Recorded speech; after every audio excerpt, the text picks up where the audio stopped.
करना पड़ेगा। फिर पुनरपि जननम पुनरपि मरणम का ये प्रपंच चलता है, चलता। अपाला कह रही है कि शरीर में रोग है, विद्वान है, जो पुराण पढ़ती है, जो वेद पढ़ती है, वो वेद कंठस्थ कर लेती है अपाला, पर शरीर में रोग लगा हुआ है, शरीर में कष्ट है, शरीर में रोग लगा है, चर्म रोग लगा है, वो चर्म रोग मिटता नहीं। अब देखिएगा जरा, बहुत सुंदर प्रसंग पर चल रहे हैं। अनसुईया जी ने कहा कि तुम्हारे भाई हैं, उनसे कह देते हैं तुम अपने भाई का स्मरण करो और तुम्हारा रोग मिट जाएगा। ब्रह्मा, भगवान विष्णु, भगवान शिव तुम्हारे भाई हैं, हम कह देते हैं। अनसुईया जी की गोद में वो भी खेले हैं, तो तुम्हारा कष्ट मिटा देंगे। तुम उनका स्मरण करो, तुम उनका भजन करो, तुम उनका गुणगान करो। अपाला ने मना कर दिया। अभी आपको कथा में कहा, जब व्यक्ति बहुत विद्वान हो जाता है तो वो समझने को तैयार नहीं होता, उसको बस केवल एक आदत बनी होती है कि मैं लोगों को समझाऊं। व्यक्ति को सबसे अच्छा यदि कोई वक्ता बनना है, व्यक्ति को सबसे अच्छा कथाकार बनना है, वक्ता बनना है, तो उसको एक काम करना पड़ेगा, सबसे पहले सुनने की आदत डालना पड़ेगी। तुम जितना सुनते रहोगे तुम एक दिन अच्छे वक्ता बन जाओगे, तुम अच्छे बोलने वाले। तुम सुनते ही नहीं हो, तुम तो सोचते हो कि मैं ही सुनाऊं, बाकी के कोई ना सुने। श्रेष्ठ बनना है तो स्वयं को थोड़ा सा बदलना पड़ेगा, स्वयं। अपाला ने मना कर दिया। अपाला बोली कि मैं, अपाला कहती है कि मैं और ब्रह्मा विष्णु महेश का तब करूंगी, मैं नहीं करूंगी। समझाया माने, अपाला मानने को तैयार नहीं थी। पिता अंतरी ऋषि ने समझाया अपाला को, अपाला मानने को तैयार नहीं थी। तब अपाला ने फिर इंद्र का तप किया। ना ब्रह्मा जी का तप करा, ना भगवान विष्णु का तप करा, ना शिव का तप करा, इंद्र का तप किया। और आपको कथा में पहले भी कहा है, आज फिर कहते हैं, सोमवार का व्रत कर लो, मंगलवार का व्रत कर लो, बुधवार का व्रत कर लो, गुरुवार का व्रत कर लो, शुक्रवार का व्रत कर लो, शनिवार का व्रत कर लो, चाहे रविवार का व्रत कर लो, चाहे तीज का व्रत कर लो, चाहे चतुर्थी का व्रत कर लो, चाहे छठ का व्रत कर लो, चाहे सप्तमी का व्रत कर लो, चाहे अष्टमी का व्रत कर लो, चाहे नवमी का व्रत कर लो, चाहे दसवीं का व्रत कर लो, चाहे एकादशी का व्रत कर लो, चाहे द्वादशी का व्रत कर लो, चाहे त्रयोदशी का व्रत कर लो, चाहे चतुर्थी का व्रत कर लो, चाहे अमावस्या का व्रत कर लो, चाहे पूर्णिमा का व्रत कर लो। व्रत किसी भी देवता का कर लो, पर फल महादेव ही देंगे।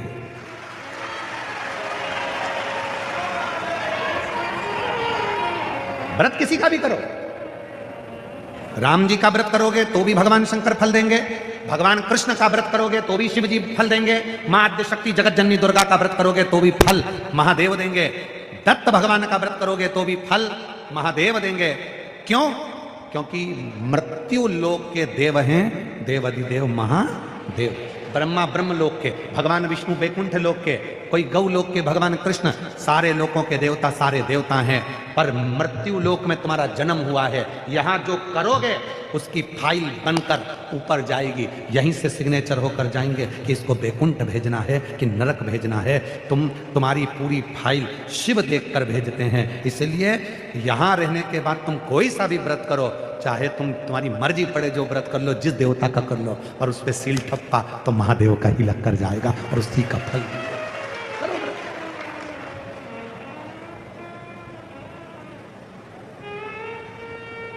अभी भजन गाया था एक, चार भुजारा नाथ मारा, चार भुजारा नाथ, और जो मांगो दीजो, मारने दीजो भर भर। उसमें एक लाइन गाई थी, आप लोग नाचने में लगे थे, आप लोगों के ध्यान में नहीं आई होगी, हमें मालूम है। तुम नाचने में इतने मस्त थे कि तुम लाइन पे क्या ध्यान दो, तुम अपनी लाइन देखो कि दूसरे की लाइन देखो। उसमें एक लाइन गाई थी, एकादशी की मृत्यु दीजे, द्वादशी को दान, एकादशी की मृत्यु दीजे, द्वादशी को दान। उसमें यह नहीं कहा कि एकादशी को दाग दीजो, एकादशी की मृत्यु दीजे, द्वादशी को दाग, क्योंकि द्वादशी तिथि प्रदोष मेरे शंकर की तिथि है। जब मरकर उसके पास जाऊंगा तो हिसाब पूरा कर देगा।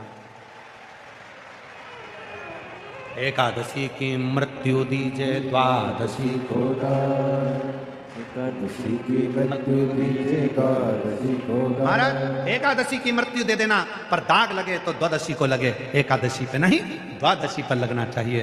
तब मैं प्रदोष के दिन मेरे शंकर के पास शमशान में जाऊंगी, तब मेरा बाबा मेरी भाई एक बार में पड़ेगा और सिग्नेचर कर कर भेज देगा, फिर जन्म में आना नहीं, फिर पुनरपि जननम पुनरपि मरणम, जन्म और मृत्यु के प्रपंच से मैं छूट जाऊंगा, फिर मेरा जन्म मृत्यु नहीं है।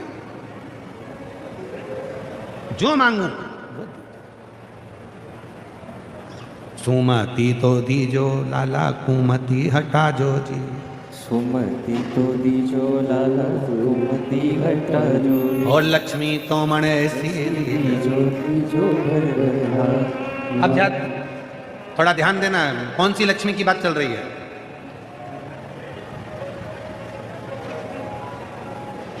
कौन सी लक्ष्मी?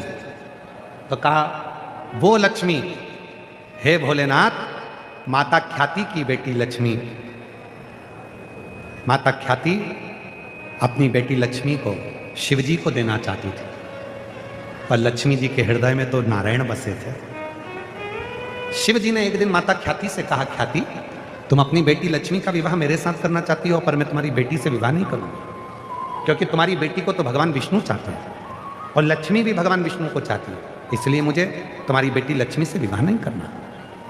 तो नाथ आज्ञा करो। शंकर भगवान ने कहा, तुम अपनी बेटी लक्ष्मी का विवाह भगवान विष्णु के साथ करो, तुम अपनी बेटी लक्ष्मी का विवाह भगवान विष्णु के साथ करो। ठीक है, मंजूर है। लक्ष्मी जी को मालूम पड़ा कि भगवान शंकर मेरा विवाह भगवान विष्णु से कर रहे हैं। इतनी प्रसन्न हो गई लक्ष्मी, दौड़ कर आई भगवान शंकर के पास में, बाबा मेरी माँ तो आपके साथ विवाह करना चाहती थी, पर आपने मेरी मन की दशा देख ली और मेरा विवाह भगवान विष्णु से करा रहे हैं। बाबा आप मेरी शादी में आना, पर एक निवेदन है, मेरी शादी से मैं आपसे कुछ मांगना चाहती हूं। मांग लो।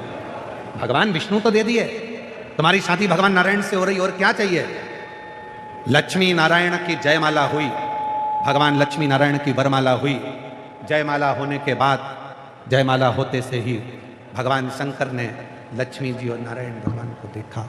लक्ष्मी और नारायण जी ने देखा जब एक दूसरे को, लक्ष्मी नारायण जब देखे, मांगो क्या चाहिए, क्या प्रदान करा जाए तुमको, क्या दिया जाए तुमको, क्या प्रदान किया जाए, क्या दिया जाए तुमको? बोलो।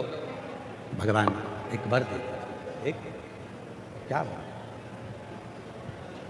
इतना चाहती हूं मैं कि बस भोलेनाथ, शंभु, त्रिकालदर्शी, कैलाशी, अविनाशी, है शिव, है शंकर, मैं भगवान नारायण के चरणों की दासी बनना चाहती हूं, पर आपके द्वार को भी नहीं छोड़ना चाहती, मुझे वर दे। भगवान ने कहा ठीक। शिव जी ने कहा, लक्ष्मी अगर तुम मेरी सेवा करना चाहती हो तो मेरे मंदिर के दरवाजे पर जाकर बैठ जाना। कोई शिव मंदिर में आए, लोटा भरकर जल चढ़ाए, उसका लोटा जल चढ़ने के बाद खाली नहीं जाना चाहिए, वो भरा हुआ जाना चाहिए। उसमें कोई दूसरा नहीं बैठेगा, उसमें अगर कोई दूसरा नहीं बैठेगा, उसमें बैठेगी, उसमें लक्ष्मी बैठकर, लक्ष्मी उसमें बैठकर, स्वयं माता लक्ष्मी उसमें बैठकर जाए उस भक्त के दरवाजे तक, उस भक्त के द्वार तक, स्वयं लक्ष्मी उसमें बैठे, लक्ष्मी उसमें बैठकर जाए।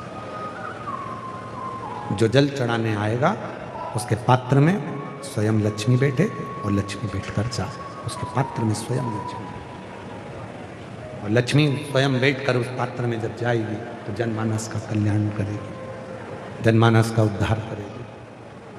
तो कौन सी लक्ष्मी की बात चल रही है? जो संपूर्ण अपना जीवन भगवान शिव की सेवा में भी लगाती है और भगवान विष्णु की सेवा में भी लगाती है। अपाला कहती है कि मैं भगवान ब्रह्मा जी का भी तप नहीं करूंगी, मेरे भाई हैं, मैं भगवान विष्णु का भी तप नहीं करूंगी, मेरे भाई हैं, और ना मैं भगवान शंकर जी का तप करूंगी, वो भी मेरे भाई हैं। क्योंकि अनसुईया जी के गोद में ब्रह्मा जी, भगवान विष्णु और भगवान शिव तीनों खेले हैं, और अपाला उनकी बहन, तो वो कहती है मैं इनसे वर नहीं मांगूंगा, ऐसे संसार में कई लोग हैं जो बहुत विद्वान हो जाते हैं, बहुत ज्ञानी हो जाते हैं, तो वो किसी की बात मानने को तैयार नहीं। आज के बेटों से कह दो, बेटियों से कह दो कि बेटा एक बार जिंदगी में शंकर को जल चढ़ाना प्रारंभ कर और शिव महापुराण की कथा एक पंडाल में जाकर बैठकर सुन, बाबा जरूर तुझको देगा। वो कही मम्मी क्या बात करती हो, पंडाल में बैठकर कथा सुनने से क्या दुख समाप्त हो सकता है? क्यों नहीं हो सकता?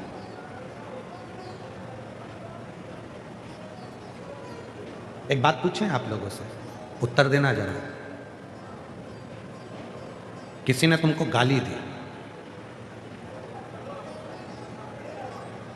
शादी में, तुम्हारे रिश्तेदार की शादी है, उस शादी में किसी ने तुम्हारी गिरबान पकड़ी और दो दिया करके गाली दी, खूब अपमान करा तुम्हारा, खूब अपमान, खूब अपशब्द कहा तुमको, तुम्हारे खानदान तक को बखान दिया। अब लोग क्या कहते हैं, दिल में फंस गई अब तो ये बात मैं मरते दम तक नहीं भूलूंगा, कभी जिंदगी में नहीं भूलूंगी। तूने मेरा जो अपमान करा है, तूने जो मुझे गाली दी है, मैं जिंदगी में नहीं भूलूंगा। चार लोगों में मेरी इज्जत खराब कर दी, तूने जो अपमान करा मैं जीवन भर नहीं भूलूंगा। अब तो मेरे हृदय में अंटी बनकर ले गई, अटक गई, अब भूलूंगा। अब आपसे पूछें, यहां तक तो आपने सुन लिया। अब वही व्यक्ति जिसने तुम्हारा अपमान करा था, वही व्यक्ति जिसने शादी में तुमको आड़ा टेढ़ा कहा था, वही व्यक्ति जिसने तुमको गाली दी थी, वो कथा में भी आ जाए ना, तो तुम उसको देखते से तुमको वो उस समय का चरित्र याद आ जाएगा कि इसने वहां पे मेरे साथ ऐसा करा था। आ गया ये आ गया, और अंदर से कथा में मन नहीं लगेगा ना, अंदर से उड़ना चालू करे, भगवान भोलेनाथ इसका ऐसा कर दीजिए, अभी तो इसने हमारे साथ ऐसा कर। अटक गई वो जिसने अपमान करा था, जिसने गाली दी थी, जिसने आड़ा टेढ़ा कहा था, वो अटक गया। और अटक गया तो वो मरते दम तक निकलने को तैयार नहीं है, निकल नहीं रहा। बस शिव पुराण भी यही कहती है, जैसे वो अटकता है, एक बार जो शंकर की कथा पंडाल में बैठकर सुन लेता है, शंकर भी इस दिल में ऐसा अटक जाता है कि मरते दम तक नहीं निकलता। शिव भी इस दिल में ऐसे आकर अटक जाते हैं कि वो मरते दम तक नहीं निकलते, मरते दम तक। भोला जीवड़ा में ऐसो समाय गयो रे, मेरी तन मन की सुध बुध भोलाय गयो रे। शंभो हिवड़ा में ऐसो समाय गयो रे, मेरी तन मन की सुध बुध भोलाय गयो रे। देखूं जिधर में उत ही आवे, देखूं जिधर में उत ही आवे, भोला हिवड़ा में सो समाय गयो रे, मेरी तन मन की सुध बुध भोलाय गयो रे। शंभो हिवड़ा में सो समाय गयो रे, मेरी तन मन की सुध बुध भोलाय गयो रे। एक भीतर शिव आकर बैठ गया। अपाला कर रही है, मैं शंकर जी को नहीं भजूंगी।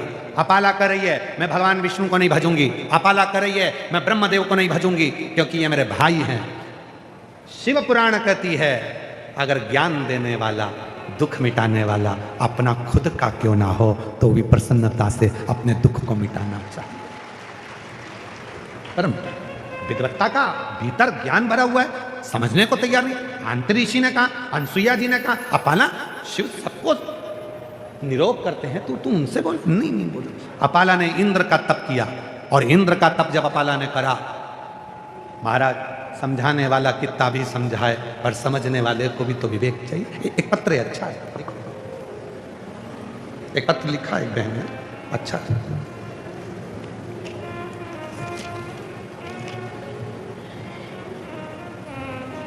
बाबा की बेटी और दामाद नीरज अमन सक्सेना, निवास गोटन, जिला नागौर। मोबाइल नंबर मेरा ये है। कहीं बैठे हों तो हाथ हिला सकते हैं, और अगर कहीं बैठे हों तो आ सकते हैं बेलपत्र लेने के लिए। हम बाबा की बेटी और दामाद नीरज अमन सक्सेना, निवास गोटन, जिला नागौर। मोबाइल नंबर ये है गुरुदेव विश्वास नहीं होता है कि कुबेर भंडारी के दर्शन, कंकर शंकर की पूजन, मंदिर में झाड़ू और पोछा करना, पिंडी पर जल चढ़ाना, पंडाल में बैठकर कथा सुनने का, बेलपत्र के वृक्ष की छांव में बैठकर पार्थिव शिवलिंग निर्माण का क्या फल होता है? आदमी की जिंदगी बदल जाती है गुरुदेव। गुरुदेव 27 साल हमने बहुत संघर्ष किया, कभी किसी रिश्तेदार परिवार का सहयोग नहीं मिला, धोखे जरूर मिले। गुरुदेव आप व्यासपीठ से हमेशा कहते हो बाबा बुलाता है उसी को जिसको बाबा को देना होता है। कुबेरेश्वर धाम वही आता है, कंकर शंकर की पूजन वही करता है जिसको बाबा को देना होता है। गुरुदेव 27 साल दुख के देखे और बाबा की कृपा से ये मेरी पंडाल में 12वीं कथा है, 12वां पंडाल है मेरा कथा सुनने का। गुरुदेव बाबा की पहली कथा पंडाल में बैठकर 3 जुलाई 2023 को पुष्कर राजस्थान की कथा में सुनी थी। वहीं पर बैठकर पंडाल में कथा सुनी। 27 साल तक संघर्ष ही संघर्ष रहा, धक्के खाए जिंदगी ने। गुरुदेव उसके बाद पहली कथा जब मैंने पुष्कर में 8 जुलाई 2023 को श्रवण करी पुष्कर की भूमि पर, बस वहीं की मिट्टी को नमन कर कर प्रणाम कर कर आ गई थी और वहीं की मिट्टी को अपने कपड़े में लगा कर आ गई। उसी मिट्टी को घर पर झड़ाया, धाम पहुंच गई सीहोर, वहां कंकर शंकर की पूजन करी, बाबा को प्रणाम करा और उस दिन से मेरी जिंदगी पलटना चालू हुई। गुरुदेव देखिए 2023 में पहली बार कथा सुनी थी, तब मैं किराए के मकान में रहती थी, बाबा ने मेरा खुद का मकान बनवा दिया। गुरुदेव 2024 में बाबा की ऐसी कृपा हुई कि बाबा ने मेरे बेटे को रेलवे में इंजीनियरिंग के पद पर नौकरी दिलवा दी। 2025 में बाबा ने ऐसी कृपा कर दी, मेरे ऊपर 10 लाख का कर्जा था, मेरे शंकर भगवान ने वो 10 लाख का कर्जा चुका दिया। और आज फिर बाबा को धन्यवाद देने के लिए आई हूं। 2026 में 23 में बाबा ने मकान बनवाया, 24 में बेटे की नौकरी लगवाई, 25 में बाबा ने 10 लाख का कर्जा चुकवाया, 2026 में आज बाबा को धन्यवाद देने आई हूं कि मेरी बेटी का रिश्ता पक्का हो गया और बेटा सरकारी ऑफिसर के पद पर नियुक्त है। मैं बाबा को यहाँ धन्यवाद देने आई हूँ। बाबा जितनी बार सीहोर जाती हूँ, हर 3 महीने में मैं सीहोर पहुंच जाती हूँ, कंकर शंकर की पूजन करती हूँ, रुद्राक्ष लेकर आ जाती हूँ और बाबा हर 3 महीने में मेरी झोली भर देता है। बाबा ऐसी कृपा है। एक लाइन अच्छी लिखी है, भोले बाबा तेरी नौकरी सबसे बढ़िया है, सबसे नीरज अमन सक्सेना, निवास गोटन, जिला नागौर से हैं। कहीं बैठे हों तो आ सकते हैं। एक पत्र और बड़ा सुंदर है महाराज।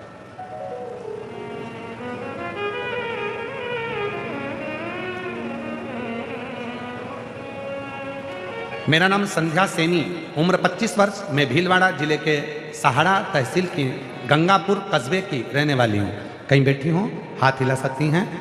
मेरा नाम संध्या सैनी, उम्र 25 वर्ष, कहीं बैठी हों तो आ सकती हैं। भीलवाड़ा जिले के सहाड़ा तहसील की गंगापुर कस्बे की रहने वाली हैं।